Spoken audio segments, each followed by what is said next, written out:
Creek County wildfires did more than just char tens of thousands of acres of land. They also exposed a major communication problem between different emergency responders. New tonight, 2 News reporter Brandon Richard found it made firefighters' jobs more difficult.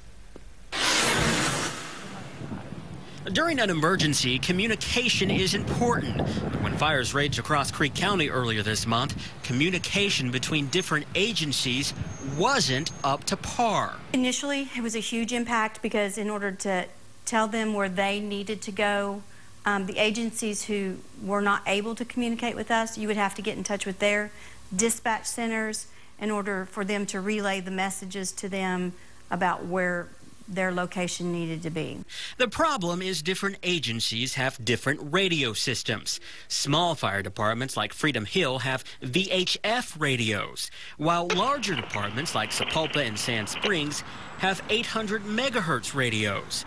There's no way for departments with 2 different radio systems to communicate.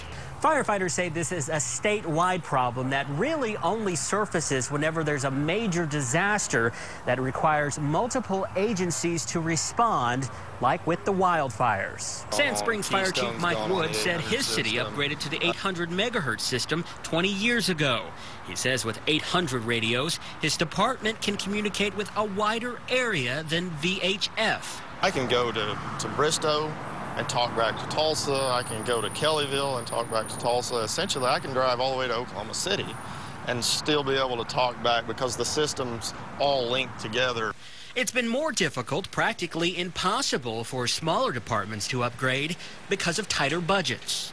And on that kind of money, you just maintain. You don't improve much. Small departments say a new FCC regulation known as narrowbanding might improve their individual systems, but they still won't be able to communicate with different agencies. Reporting in Creek County, Brandon Richard, 2 News works for you.